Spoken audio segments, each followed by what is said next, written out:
கிறிஸ்துவுக்குள் மிகவும் பிரியமானவர்களே, இந்த ஜனவரி மாதத்தின் நல்வாழ்த்துக்களை உங்களுக்கு தெரிவித்துக் கொள்கின்றேன். ஆண்டவர் தாமே இந்த மாதத்தை உங்கள் ஒருவருக்கும் ஆசீர்வாதமான ஏப்ரல் மாதத்தின் நல்வாழ்த்துக்களை உங்களுக்கு தெரிவித்துக் கொள்கின்றேன். ஆண்டவர் தாமே இந்த மாதத்தை உங்கள் ஒருவருக்கும் நன்மைகளும் நல்ல ஆசீர்வாதங்கள் நிறைந்த மாதமாக அமைத்து தருவாராக. இந்த நாளிலும் சற்று சிந்தனைக்கு ஆதாரமாக நாம் தெரிந்து கொண்ட திருவசனம், நாம் பாடமாக படிக்க கேட்ட லேவியராகமம் 25வது அதிகாரத்தின் 17, 18, 19 ஆகிய வசனங்கள். உங்களில் ஒருவனும் பிறனுக்கு அநியாயம் செய்யக்கூடாது, உன் தேவனுக்கு பயப்பட வேண்டும். நான் உங்கள் தேவனாகிய கர்த்தர். என் கட்டளையின்படி செய்து என் நியாயங்களை கைக்கொண்டு அவைகளின்படி நடக்க கடவீர்கள். அப்பொழுது தேசத்திலே சுகமாய் குடியிருப்பீர்கள். பூமி தன் கனியை தரும். நீங்கள் திருப்தியாக சாப்பிட்டு அதில் சுகமாய் குடியிருப்பீர்கள். கிறிஸ்துவுக்குள் பிரியமானவர்களே, நாம் அனைவரும் ஏப்ரல் மாதத்தின் முதல் நாளிற்குள்ளதாக பிரவேசித்திருக்கின்றோம். ஆண்டவருடைய சமூகத்திலே இவ்வண்ணமாக கடந்து வருவதற்கு ஆண்டவர் உதவி செய்திருக்கின்றார் என்பதை எண்ணி ஆண்டவரை துதிக்கின்றேன், ஆண்டவரை ஸ்தோத்திரிக்கின்றேன். ஒரு புதிய ஆண்டிற்குள்ளதாக நாம் பிரவேசித்து 3 மாதங்கள் கடந்தாயிற்று. ஆனால் இந்த ஏப்ரல் மாதம் நம் எல்லாருடைய வாழ்விற்கும் ஒரு சிறப்பான மாதமாக இருக்கின்றது. ஏனென்று சொன்னால், இந்த நாளிலிருந்து ஒரு ஃபினான்சியல் இயருக்குள்ளே நாம் எல்லாரும் பிரவேசிக்கின்றவர்களாக இருக்கின்றோம். ஆகவே இந்த மாதத்திலே நம் ஒவ்வொருவருக்கும் பல்வேறு விதமான எதிர்நோக்குகள் இருக்கலாம். தனிப்பட்ட வாழ்வினிலே, இன்னும் நம்முடைய திருச்சபை அடுத்த காரியங்களிலே, இன்னும் தொழில் சார்ந்த ரீதிகளிலே, ஒவ்வொருடைய அலுவல் சார்ந்த ரீதியிலும் பல்வேறு விதமான எதிர்நோக்குகள் இருக்கலாம். அவைகளின் நடுவினிலே ஆண்டவர் நமது வாழ்வுக்கு தருகின்ற நம்பிக்கையும் அவரது வார்த்தை சார்ந்த நல்ல ஆசீர்வாதங்களும் என்று சொல்லி நாம் சிந்திக்கின்ற போது, ஜூபிலி ரிஃப்ரெஷ் என்று கூறலாம், அல்லது ரீஸ்டார்ட். இந்த லேவியராகமம் 25வது அதிகாரத்தில் நாம் படிக்கின்ற போது, யூபிலி ஆண்டிற்கடுத்த காரியங்களை இறைமக்களுக்கு ஆண்டவர் கூறி அதன் மூலமாக உண்டாகுகின்ற ஆசீர்வாதங்களை அவர் வெளிப்படுத்துகின்றதை நாம் காண்கின்றோம். யூபிலி ஆண்டு என்று சொல்லுகின்ற போது இறைமக்களாகிய இஸ்ரவேலருக்கு ஆண்டவர் கொடுத்திருக்கக்கூடிய ஒரு சிறப்பான ஒரு கட்டளை என்று நாம் கூறலாம். அநேக பிற மக்களுக்கு இல்லாத ஒரு சிறப்பு என்று கூறலாம். அதாவது ஒவ்வொரு வாரத்திலையும் ஒரு நாள் ஓய்வு என்பது, 6 நாட்களும் நீ உன் வேலைகளை எல்லாம் செய்வாயாக, 7ஆம் நாளிலே உன் தேவனாகிய கர்த்தருடைய ஓய்வு நாள், அதிலே நீ யாதொரு வேலையும் செய்ய வேண்டாம் என்று சொல்லுகின்ற நிலைமையிலே அந்த ஒரு சிறப்பினை கடைபிடிக்கின்றதை நாம் காண்கின்றோம் திருமறையிலே. அதை தொடர்ந்து வருகின்ற போது ஒவ்வொரு 7 ஆண்டுகளுக்கு ஒரு முறை வருகின்ற ஒரு ஓய்வு, செபாட்டிக்கல் லீவ்.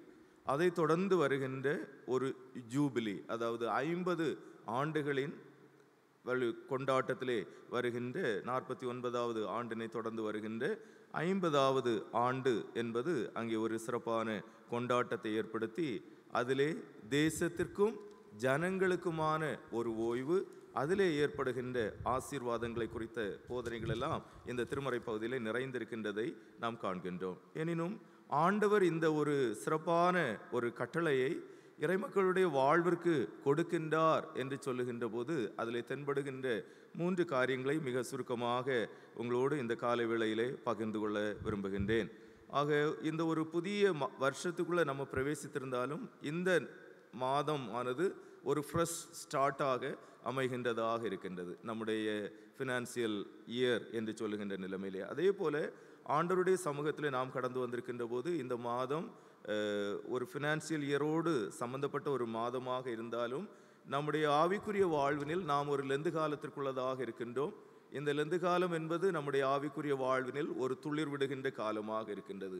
அதுபோல இந்த ஆண்டினில் இந்த மாதமும் ஒரு புதிய துளிர் விடுகின்ற அனுபவத்தை நமது வாழ்விற்கு தருகின்றதாக இருக்கின்றது என்கின்ற நல் நம்பிக்கையை ஆண்டவருடைய திருவார்த்தையிலிருந்து நாம் பெற இயலும். இங்கே 18வது வசனத்தை நாம் படிக்கின்ற போது, லேவியராகமம் 5:18 என் கட்டளைகளின்படி செய்து என் நியாயங்களை கைக்கொண்டு அவைகளின்படி நடக்க கடவீர்கள், அப்பொழுது தேசத்தில் சுகமாய் குடியிருப்பீர்கள். ஆண்டவருடைய கட்டளைகளை கைக்கொண்டு அவருடைய கற்பனைகளின்படி நாம் நடக்கின்ற போது தேசத்திலே சுகமாய் குடியிருப்போம் என்கின்ற ஒரு நல் நம்பிக்கையை ஆண்டவர் இறைமக்களுடைய வாழ்விற்கு தருகின்றவராக இருக்கின்றார். ஆக இந்த ஒரு புதிய மாதம் நம்ம எல்லாருடைய வாழ்விற்கும் ஆசீர்வாதமான ஒரு மாதமாக அமைய வேண்டும். தேசத்திலே சுகமாக குடியிருக்க வேண்டும். We must dwell in safety and security என்று சொல்லுகின்ற நிலைமையினில் நாம் இந்த ஒரு மாதத்தை துவங்குகின்ற போது ஆண்டவர் நம்மிடத்திலே எதிர்பார்க்கின்ற காரியம் என்ன என்று சொல்லுகின்ற போது அவருடைய கட்டளைகளின்படி செய்து அவருடைய நியாயங்களை கை கொண்டு நடக்க வேண்டும் என்பதை ஆண்டவர் விரும்புகின்றவராக இருக்கின்றார். ஆக எகிப்தின் அடிமைத்தனத்திலிருந்து விடுதலை பெற்று வருகின்ற மக்களுக்கு ஆண்டவர் அவர்களை வாழ்வின் ஒவ்வொரு பாதையிலும் இருந்து வழிநடத்துகின்றவராக அவர்களை வழிநடத்தி கொண்டு வருகின்ற போது சீனாய் மலை உடன்படிக்கையின் தொடர்ச்சியாக ஆண்டவர் அவர்களுக்கு ஏற்படுத்தி கொடுக்கின்ற கட்டளைகளை நாம் காண்கின்றோம். இஸ்ரவேலே கேள், உன் தேவனாகிய கர்த்தர் நானே என்று சொல்லி 10 கட்டளைகளை ஆண்டவர் அவர்களுக்கு ஏற்படுத்தி கொடுக்கின்றதை எல்லாம் காண்கின்றோம். எனினும் யாத்ராமத்திலே நாம் படிக்கின்ற போது இறைமக்கள் மோசே ஆண்டவருடைய சமூகத்திலிருந்து இந்த கட்டளைகளை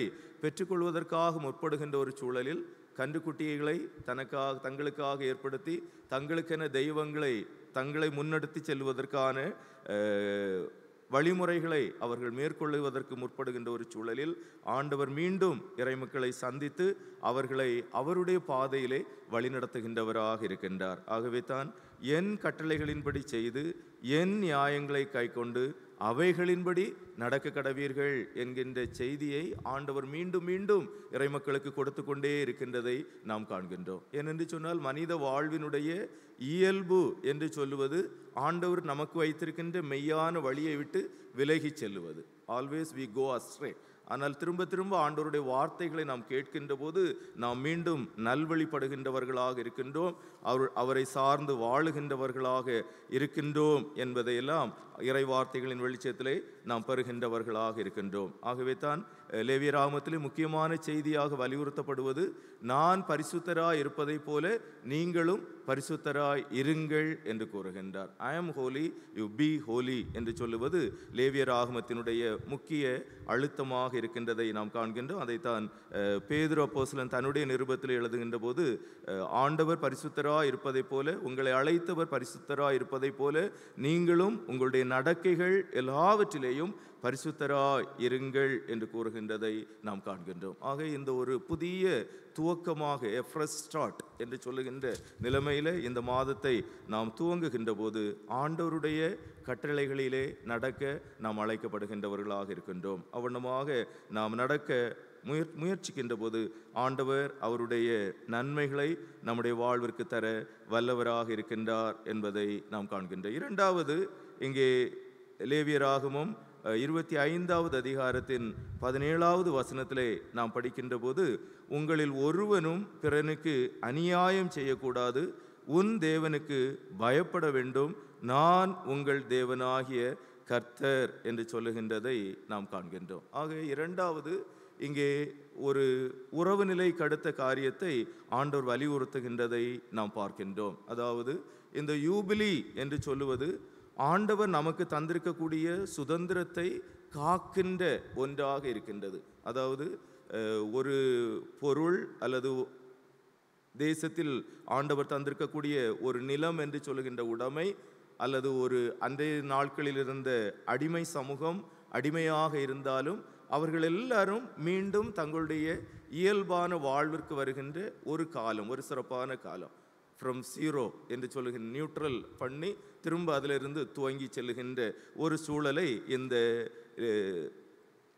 இந்த யூபிலி கொண்டாட்டம் என்பது வலியுறுத்துகின்ற போது அதிலே ஆண்டவர் எதிர்பார்க்கின்றது உங்களில் ஒருவனும் பிறனுக்கு அநியாயம் செய்யக்கூடாது என்று சொல்லுவது வலியுறுத்தப்படுகின்றதாக இருக்கின்றதை காண்கின்றோம். மேலும் 25வது அதிகாரத்தின் 14வது வசனத்தை நாம் படித்தோம் என்று சொன்னால், ஆகையால் பிறனுக்கு எதையாவது விற்றாலும் அவனிடத்தில் எதையாவது கொண்டாலும் ஒருவருக்கொருவர் அநியாயம் செய்யக்கூடாது. கொடுக்கல் வாங்கல்லையும் அநியாயம் இருக்கக்கூடாது. உறவு நிலைகளுக்குள்ளும் அநியாயம் என்று சொல்லுவது இருக்கக்கூடாது என்று சொல்லுவதை அங்கே வலியுறுத்துகின்றதை நாம் காண்கின்றோம். ஏனென்று சொன்னால் லேவியராகமம் 19வது அதிகாரத்தின் 18வது வசனத்தின் பிந்திய பகுதியிலே நாம் படிக்கின்ற போது, அல்லது அந்த வசனத்தை முழுவதுமாக படிக்கின்ற போது, லெவிட்டிகஸ் 19:18, பழிக்கு பழி வாங்காமலும் உன் ஜனபுத்திரர் மேல் பொறாமை கொள்ளாமலும் உன்னில் நீ அன்பு கூறுவது போல் பிறண்டத்திலும் அன்பு கூறுவாயாக, நான் கர்த்தர் என்று கூறுகின்றார். ஆக நாம் நம்முடைய ஒவ்வொரு திருவிருந்து ஆராதனையிலும் நீ உன் தேவனாகிய கர்த்தரிடத்தில் அன்பு கூறுவது போல பிறனிடத்திலும் அன்பு கூறுவாயாக என்று சொல்லுகின்றதை நாம் அறிக்கை செய்கின்றோம். அதுபோல இங்கே லேவியராகமத்திலே சொல்லப்படுகின்ற ஒரு ரெஸ்டோரேஷன் ஆஃப் ரைட் ரிலேஷன்ஷிப், ஆண்டவர் மூலமாக நமக்கு தரப்படுகின்ற பிறரோடு நாம் நல்லுறவு பூண்டு வாழுகின்ற ஒரு அனுபவத்தையும் ஆண்டவர் இங்கே எதிர்பார்க்கின்றவராக இருக்கின்றார். அப்படி என்று சொல்லுகின்ற போது இந்த ஒரு ஃப்ரெஷ் ஜூபிலி, எ ஃப்ரெஷ் ஸ்டார்ட் என்று சொல்லுகின்ற போது நாம் எந்தெந்த இடங்களிலே நம்முடைய உறவு நிலைகளில் சீர் செய்ய கடமைப்பட்டவர்களாக இருக்கின்றோம் என்பதை சிந்தித்து பார்த்து நம்மை சீர்படுத்த அழைக்கப்படுகின்றவர்களாக இருக்கின்றோம். ஒருவேளை இன்னைக்கு இருக்கக்கூடிய உலகம் அப்படின்னு சொல்லும்போது கமர்ஷியல் வேர்ல்டில் எவ்வளவுக்கு எவ்வளவு அநியாயம் செய்து பிறருடைய இக்னோரன்ஸ், பிறருடைய அறியாமையையும் பிறருடைய பலவீனத்தையும் பயன்படுத்தி தங்களை மேன்மைப்படுத்திக் கொள்வதற்காக முயற்சிக்கின்ற ஒரு உலகத்தினில் ஆண்டவருடைய திருவார்த்தை நமக்கு சொல்லுகின்ற போது ஒருவருக்கொருவர் அநியாயம் செய்யக்கூடாது என்று சொல்லுகின்றதை நாம் பார்க்கின்றோம். அப்படி என்று சொன்னால் we need to practice justice என்று சொல்லுவதை நாம் இங்கே காண்கின்றோம். அதைத்தான் மேலும் பவுலப்போஸ்தலன் ரோமருக்கு எழுதிய நிருபம் 12வது அதிகாரத்திலே அதை குறித்து அவர் வலியுறுத்துகின்ற போது ரோமன்ஸ் 12:9, உங்கள் அன்பு மாயமற்றதா இருப்பதாக தீமையை வெறுத்து நன்மையை பற்றி கொண்டிருங்கள், சகோதர சிநேகத்தில் ஒருவருக்கொருவர் பட்சமாய் இருங்கள், கனம் பண்ணுவதிலே ஒருவருக்கொருவர் முந்திக் கொள்ளுங்கள் என்று சொல்லுகின்றதையும் நாம் அங்கே காண்கின்றோம். அதிலையும் பர்டிகுலராக 9வது வசனத்திலே அவர் சொல்லுகின்ற போது உங்கள் அன்பு மாயமற்றதாய் இருப்பதாக தீமையை வெறுத்து நன்மையை பற்றி கொண்டிருங்கள் என்று சொல்லுகின்றதை நாம் அங்கே காண்கின்றோம். ஆக ஆண்டவர் நமக்கு தருகின்ற இந்த ஒரு புதிய துவக்கத்திலே நாம் அநியாயம் செய்யாதிருக்க வேண்டும் என்று சொல்லுகின்ற போது நன்மை செய்கின்ற மனதுடையவர்களாக இருத்தல் என்று சொல்லுவது அவசியமானதாக இருக்கின்றதை நாம் பார்க்கின்றோம். ஆக இந்த புதிய மாதத்திலே ஆண்டவருக்குள்ளதாக நம்முடைய வாழ்வு ஆசீர்வதிக்கப்படுவதற்கு நாம் எவ்வண்ணமாக ஆண்டவரில் அன்பு கூறுகின்றவர்களாக இருக்கின்றோமோ அதே போல பிறர் மீதும் அன்பு கூறுகின்ற மனதுடையவர்களாக வாழ ஆண்டவர் நம்மிலே எதிர்பார்க்கின்றவராக இருக்கின்றார். மூன்றாவதாக நாம் சிந்திக்கின்ற போது இங்கே 19வது வசனம், லெவிட்டிகஸ் 25:19, பூமி தன் கனியை தரும், நீங்கள் திருப்தியாக சாப்பிட்டு அதில் சுகமாய் குடியிருப்பீர்கள். ஆக சேஃப்டி அண்ட் செக்யூரிட்டி என்று சொல்லுவதை நாம் இங்கே காண்கின்றோம். ஆண்டவர் நமக்கு தருகின்ற ஒரு பாதுகாப்பான ஒரு சூழலை இங்கே இந்த யூபிலி கொண்டாட்டத்தின் மூலமாக கொடுக்கப்படுகின்றதை நாம் காண்கின்றோம். ஒருவேளை இந்த இடத்துல இந்த ஜூபிலியை அவர்கள் கடைபிடிக்கின்ற போது ஆண்டவர் மீது கொள்ளுகின்ற விசுவாசம் என்று சொல்லுவது மிக முக்கியமானதாக இருக்கின்றதை நாம் பார்க்கின்றோம். ஏன்னு சொன்னால் அந்த 7வது வருஷத்தில் எதை புதுசிப்போன்னு சொல்லக்கூடிய ஒரு கேள்வி உங்களுக்குள்ளதாக எழ வேண்டாம் என்று சொல்லுவதை ஆண்டவர் வலியுறுத்துகின்றதை நாம் பார்க்கின்றோம். 20, 21 ஆகிய வசனங்களை நாம் படித்தோம் என்று சொன்னால், 7ஆம் வருஷத்தில் எதை புசிப்போம், நாங்கள் விதைக்காமலும் விளைந்ததை சேர்க்காமலும் இருக்க வேண்டுமே என்று சொல்வீர்களானால், நான் 6ஆம் வருஷத்தில் உங்களுக்கு ஆசீர்வாதத்தை அனுக்கிரகம் பண்ணுவேன், அது உங்களுக்கு 3 வருஷத்தின் பலனை தரும். நீங்கள் 8ஆம் வருஷத்திலே விதைத்து 9ஆம் வருஷம் மட்டும் பழைய பலனிலே சாப்பிடுவீர்கள், அதன் பலன் விளையும் வரைக்கும் பழைய பலனை சாப்பிடுவீர்கள் என்று கூறுகின்றார். அப்போ ட்ரஸ்டிங் இன் காட், கடவுளின் மீது கொள்ள வேண்டிய விசுவாசம். இந்த ஜூபிலியை கொண்டாடணும்னு சொன்னால் விசுவாசம் இல்லாமல் இந்த பண்டிகையை கொண்டாட முடியாது.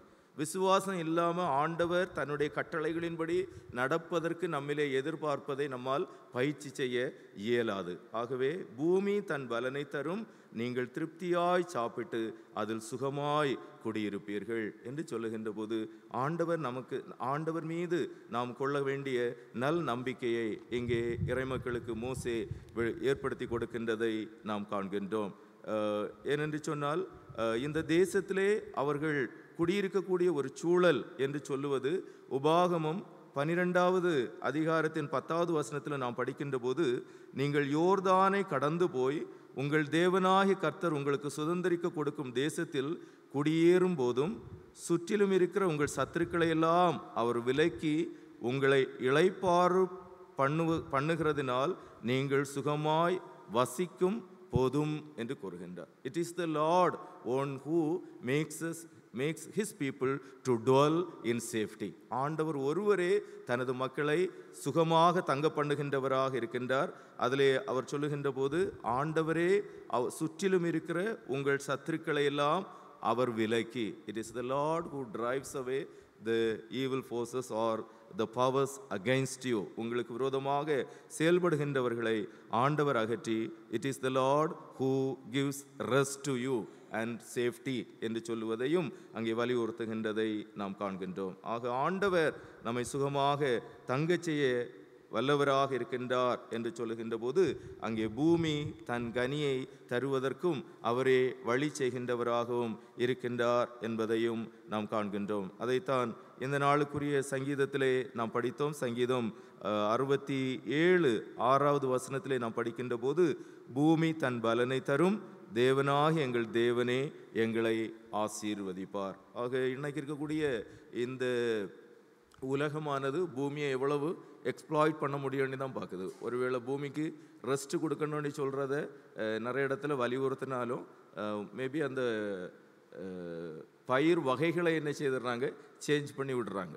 அதாவது நிலத்தை சும்மா விடுறதுக்கு பதிலாட்டு வேறு ஏதாவது ஒரு பயிரை போடுவோம்னு சொல்லி அந்த பயிரை மாற்றி கல்டிவேட் பண்ணக்கூடிய நிலைமையில் இருக்கக்கூடிய ஒரு சூழலை நாம் காண்கின்றோம். ஆனால் லேவியராகமத்தில் சொல்லுகின்ற இந்த ஜூபிலி செலிப்ரேஷனில் அப்படி இல்லை. நிலத்திற்கு தேவையான ஓய்வு என்பது கொடுக்கின்ற போது இட் பிகம்ஸ் ப்ரொடக்டிவ். அது இன்னும் அதிகமாக பலனை கொடுப்பதற்கு தன்னை மாற்றுருவாக்கம் செய்கின்ற ஒன்றாக இருக்கின்றது என்று சொல்லுகின்ற ஒரு அனுபவத்தை நாம் காண்கின்றோம். ஆனால் இறைமக்களுக்கு இந்த சட்டத்திட்டங்கள் எல்லாம் கொடுக்கப்பட்டும் அவர்கள் அவைகளை கடைபிடிக்கவில்லை என்று சொல்வது தான் ஆண்டவருடைய வார்த்தை நமக்கு கற்றுத்தருகின்ற உண்மையாக இருக்கின்றது. ஏனென்று சொன்னால் 2 நாளாகமும் கடைசி அதிகாரத்திலே நாம் படிக்கின்ற போது, அங்கே இறைமக்கள் சிறையிருப்பின் வாழ்வின் சூழலுக்கு கடந்து செல்லுவதற்கு ஒரு அடித்தளமாக இருந்த காரணம் என்ன என்று சொல்லுகின்ற போது, they were not observed the Sabbath என்று சொல்லுகின்றதை நாம் அங்கே காண முடியும். அல்லது இந்த யூபிலி கொண்டாட்டங்களை அவர்கள் கொண்டாட மறுத்த ஒரு சூழல் என்று சொல்லுவது அவர்களை அடிமைத்தன வாழ்விற்கு கொண்டு சென்றது என்று சொல்லுவதையெல்லாம் நாம் காண்கின்ற 2 நாளாகமும் 36வது அதிகாரத்தின் 20வது வசனத்திலிருந்து வருகின்ற வசனங்களிலே நாம் அவைகளை படிக்கின்றவர்களாக இருக்கின்றோம். எனினும் ஆண்டவர் எல்லா விதமான சிறையிருப்புகளினின்றும் இறைமக்களை மீட்டு கொண்டு வருகின்றவராக இருக்கின்றதை நாம் திருமறையின் வாயிலாக அறிகின்றோம். இந்த லேவியராகமும் நம்முடைய ஆண்டவர் இயேசுவின் வாழ்விற்கு அல்லது அவர் மூலமாக நமக்கு பெற்று தரப்பட்டிருக்கின்ற மீட்பிற்கு அடையாளமாக இருக்கக்கூடிய ஒரு நிழலாட்டமாக இருக்கக்கூடிய ஒரு புஸ்தகமாக இருக்கின்றது. ஆக எவைகளில் மக்கள் பின்வாங்கி போனார்களோ அல்லது நிறைவேற்ற இயலாதவர்களாக போனார்களோ, ஆண்டவர் இயேசு அவைகள் எல்லாவற்றையும் நிறைவேற்றி தந்து நம்முடைய வாழ்வினை ஒரு ஜூபிலி கொண்டாட்டம் நிறைந்த வாழ்வாக ஆண்டவர் மாற்றி தந்திருக்கின்றவராக இருக்கின்றார். அதைத்தான் ஆண்டவர் இயேசு தன்னுடைய நாசரேத்தூர் மேனிஃபெஸ்டோ லூக்கா 4வது அதிகாரத்திலே சொல்லுகின்ற போது, கர்த்தருடைய அனுக்கிரக ஆண்டு என்று கூறுகின்றார். the year of God's favor என்று சொல்லுவது அங்கே ஆண்டவரால் முக்கியத்துவப்படுத்தப்படுகின்ற ஒன்றாக இருக்கின்றது. ஆக அந்த ஆண்டவர் நம்முடைய வாழ்விற்கு போதுமானவராக இருக்கின்றார் என்கின்ற நல் நம்பிக்கையோடு ஜூபிலி எ ஃப்ரெஷ் ஸ்டார்ட் என்று சொல்லுகின்ற நல்ல அனுபவத்தோடு இந்த புதிய மாதத்தை நாம் துவங்குவோம். ஆண்டவருடைய நிறைவான நன்மைகளும் நல்ல ஆசீர்வாதங்களும் நம்ம ஒருவருடைய வாழ்விற்கும் தொடர்ந்து போதுமானதாக இருக்கின்ற அனுபவங்களை கண்டுகொள்ள ஆண்டவர் நம்ம ஒருக்கு உதவி செய்து நம்ம இந்த புதிய மாதத்திலும் ஆசீர்வதித்து வழி நடத்துவாராக. ஆமென்.